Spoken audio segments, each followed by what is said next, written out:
जय श्री कृष्णा। कैसे हैं आप लोग?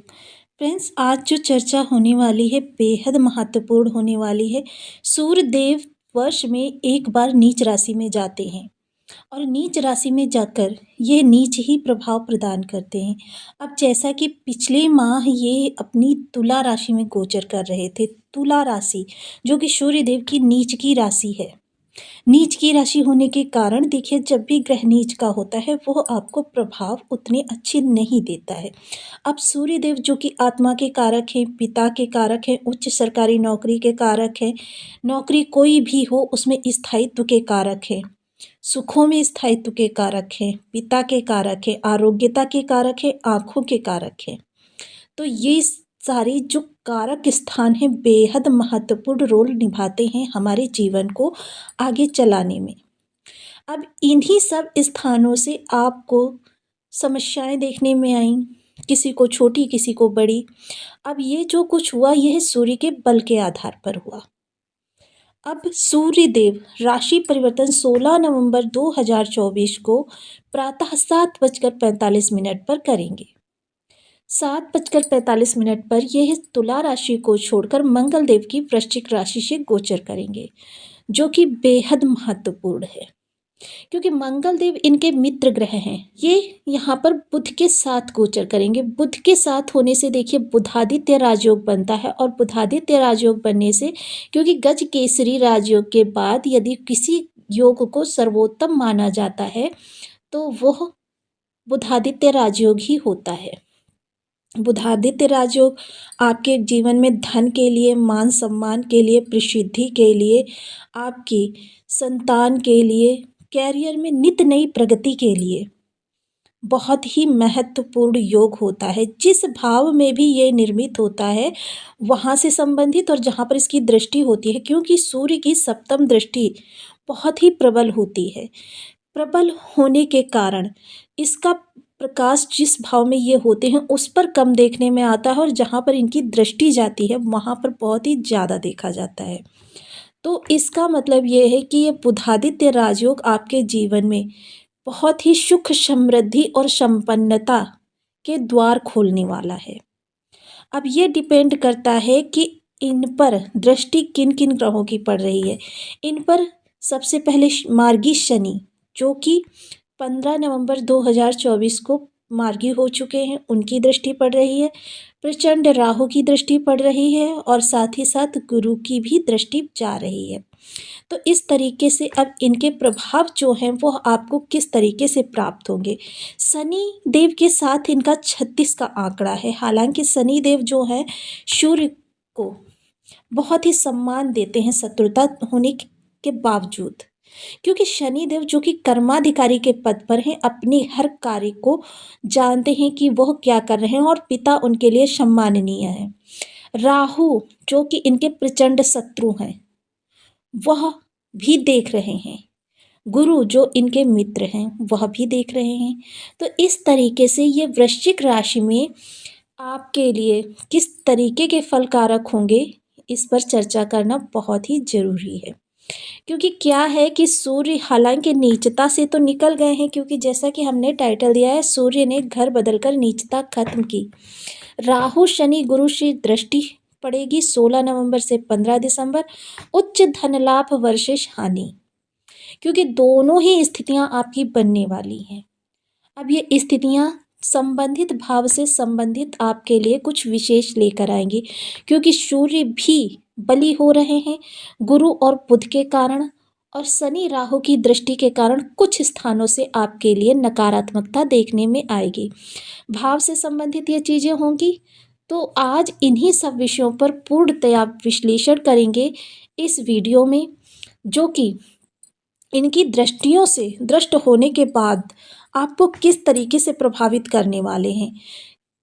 तो बने रहिए हमारे साथ इस वीडियो में। सूत्र के साथ सारी चीज़ों को समझेंगे, किस तरीके से इनकी नकारात्मकता को कम किया जा सकता है वो भी जानेंगे। वीडियो को पूरा देखिएगा स्टेप बाय स्टेप, क्योंकि वीडियो बहुत ज्ञानवर्धक। आपके लग्न में 12 नंबर बना हुआ है तो ये राशिफल आपके लिए है। यदि आपकी कुंडली में कहीं भी चंद्रमा के साथ 12 नंबर बना हुआ है तो ये राशिफल आपके लिए। कुंडली ना होने की स्थिति में आप इसे नाम राशि से भी देख सकते हैं। यदि अभी तक आपने अपने इस चैनल को सब्सक्राइब नहीं किया है तो प्लीज़ सब्सक्राइब कर लीजिए, वीडियो को लाइक कर दीजिए, चैनल को शेयर कर दीजिए। इससे होगा क्या कि हमारे आने वाले हर वीडियो की नोटिफिकेशन मिल सकेगी आपको सबसे पहले। एक प्यारा सा कमेंट करना बिल्कुल ना भूलें। कमेंट से हमें बहुत मोटिवेशन मिलता है, हौसला मिलता है और ये पता चलता है आप और क्या जानना चाहते हैं।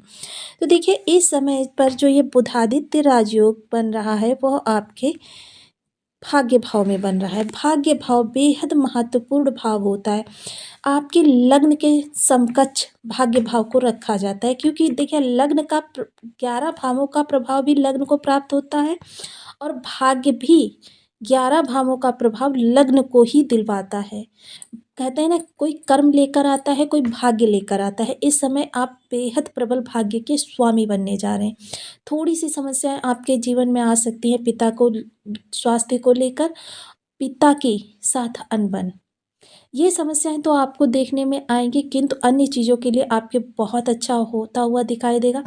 देखिए, आप जो भी कार्य काफ़ी लंबे समय से सोच रहे थे और हो नहीं पा रहे थे किन्हीं कारणवश, देखिए इस समय पर आपका खर्च भी होगा, क्योंकि खर्च होगा जो वह आपको भविष्य में अच्छा लाभ दिलाएगा, लेकिन इस समय आपको थोड़ा सा वो खर्च खलेगा और खर्च होगा तो वो आपको भविष्य में लाभ प्रदान कराएगा। चीज़ें जो हैं बहुत अनुकूल होती हुई इस समय पर दिखाई देंगी। आपका यह समय जो है आपके भाग्य के प्रभाव से पहले की अपेक्षा बहुत अच्छा बीतता हुआ दिखाई देगा, क्योंकि त्रिलोकी को प्रकाशित करने वाला आपके भाग्य भाव को इस दौरान प्रकाशित करेगा, वो भी बुधादित्य राजयोग बनाकर।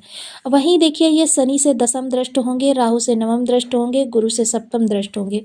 तो देखिए, इस समय पर यदि आपने शॉर्टकट का साथ लिया या उचित अनुचित का ध्यान नहीं रखा किसी भी कार्य को करने में, तो आपके मान हानि की संभावना बन सकती है और जो चीज़ें आपके लिए प्राप्य हैं उनमें थोड़ा सा विलंब देखा जाएगा। विलंब किस तरीके से देखा जाएगा कि देखिए, जो चीज़ें आपकी, जो कार्य 10 दिन में होने हैं वह अब आपको 15 दिन में होते हुए दिखाई देंगे, लेकिन कार्य जरूर होंगे। जो भी कार्य आप कर रहे हैं उसमें एक स्टेप आगे ऊंचाई आपको प्राप्त होगी। चाहे आप प्राइवेट सेक्टर से हैं, चाहे सरकारी सेक्टर से हैं, थोड़े से देखिए आपके जो कार्य हैं वह थोड़े से संघर्ष से चलेंगे, किंतु उनका लाभ जो है श्रेष्ठतम आपको प्राप्त होगा।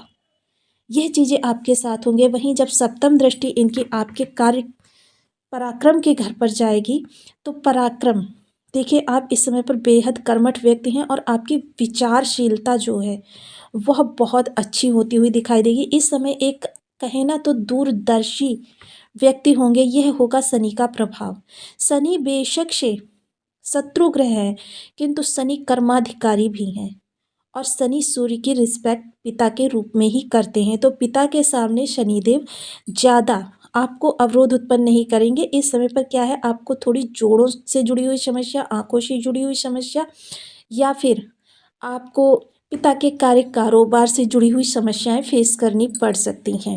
इस समय कोई महत्वपूर्ण निर्णय यदि आपको लेना है, कार्य कारोबार से संबंधित, जॉब से संबंधित, या फिर परिवार को लेकर, संतान से संबंधित किसी भी प्रकार के कोई निर्णय मेजर लेने हैं यदि आपको, तो यह समय बेहद महत्वपूर्ण है। इस समय पर आपके निर्णय सही साबित होंगे। तो बहुत अच्छा गोचर काल आपके लिए हो रहा है, क्योंकि देखिए मंगल देव भी इनके मित्र हैं जिनकी राशि में ये गोचर कर रहे हैं, और मंगल देव इस समय आपके ज्ञान भाव से गोचर कर रहे हैं और मंगल देव ने गुरु के साथ लाभ संबंध बनाया हुआ है। तो यह आपके लिए सूर्य को और भी ज़्यादा दिग्बल प्रदान करने में सक्षम है। तो इस समय पर यह बहुत ही आपका अच्छा गोचर काल निर्मित हुआ है, जिसके प्रभाव से आपको देखिए, ये नहीं है कि आपके सामने समस्याएं नहीं आएंगी, लेकिन समस्या में भी जो समाधान प्राप्त होगा वो आपको बहुत अच्छा लाभान्वित करेगा। कभी कभी ऐसा होता है कि चीज़ों को हम सोचते हैं कि हमारे लिए बहुत गलत हो गया, बहुत, किंतु उसी के प्रयास के फलस्वरूप कुछ ऐसी चीज़ें हो जाती हैं कि हम ही मानने लगते हैं कि हाँ, जो हुआ था अच्छा हुआ था, यदि ऐसा ना होता तो ऐसा कैसे होता। तो इस तरीके की कुछ स्थितियाँ आपके साथ निर्मित हो सकती हैं। देखिए, कुछ चीज़ें ऐसी होती हैं कि जिनको हम सुधार सकते हैं। यदि ग्रह हमारे बर्थ चार्ट में किसी भी तरीके से विषम अवस्था में बैठा हुआ है तो उसे हम उसकी नकारात्मकता को कम कर सकते हैं, सकारात्मकता को बढ़ा सकते हैं। तो यहाँ पर जो आपके सूर्य देव हैं इस समय राहु शनि से दृष्ट हैं, तो इस समय सूर्य यदि आपके बर्थ चार्ट में भी विषम अवस्था में बैठे होंगे तो आपको काफ़ी नकारात्मक प्रभाव प्राप्त होते हुए दिखाई देंगे। तो उसके लिए कुछ विशेष उपाय आपको करने चाहिए। देखिए, उपायों के लिए मैं सिर्फ इतना ही कहना चाहूँगी कि उपाय जो हैं तुरंत के तुरंत प्रभाव नहीं देते, और जो भी ये कहते हैं कि आपको तुरंत के तुरंत प्रभाव प्राप्त होते हैं, ऐसा बिल्कुल नहीं है। यदि ऐसा होता तो आज के युग में कोई भी विषमताओं से घिरा हुआ नहीं होता। जब भी किसी ग्रह के उपाय किए जाते हैं तो लंबे समय तक किए जाते हैं, जब तक ग्रह की विषमता समाप्त नहीं हो जाती तब तक ग्रह के प्रभाव अच्छे नहीं प्राप्त होते। तो सबसे पहले सूर्य के लिए ओम घृणी सूर्याय नमः इस बीज मंत्र का आप 1 माला, 2 माला, 5 माला, 7 माला, 11 माला का जप नियमित अपनी सुविधानुसार करना प्रारंभ करें। सूर्य देव को अर्घ्य प्रदान करें। देखिए, नित्य पर्टिकुलर समय पर उठने की आदत डालें। यदि कार्यों को अपने व्यवस्थित नियत समय पर कर सकते हैं तो बहुत ही उत्तम है। यदि नहीं कर सकते तो उठने और सोने का समय अपने नियत करें। ऐसा करने से भी आपके सूर्यदेव अच्छे प्रभाव देते हुए देखे जाते हैं। पिता का सदैव सम्मान करें, पिता की कोई बात ना काटें, पिता के साथ जितना ज़्यादा संभव हो सके क्वालिटी टाइम स्पेंड करें। सूर्य के परम मित्र हैं मंगल गुरु। मंगल गुरु को भी अपने बर्थ चार्ट में बलि रखें। इसके अलावा आप सूर्यदेव को घृत का अर्घ्य दे सकते हैं। बेल की जड़ को गले में धारण कर सकते हैं। इसके विधि विधान के साथ अपने गले में धारण करने से सूर्यदेव की नकारात्मकता आपके ऊपर से समाप्त हो जाती है। बेल का पूजन कर सकते हैं। गेहूं आप धर्म स्थान पर दान कर सकते हैं, कहीं भंडारे में दान कर सकते हैं। बंदरों को गेहूं भूनकर और गुड़ के साथ खिलाएं। ऐसा करने से भी आपके सूर्य आपको शुभ प्रभाव देते हैं। तो आपको वीडियो कैसी लगी मुझे कमेंट बॉक्स में ज़रूर बताएं। चैनल पर न्यू हैं तो प्लीज़ वीडियो को लाइक शेयर, चैनल को सब्सक्राइब करना बिल्कुल ना भूलें। मिलती हूँ नेक्स्ट वीडियो में, तब तक के लिए नमस्कार। अपना ध्यान रखें, स्वस्थ रहें, मस्त रहें।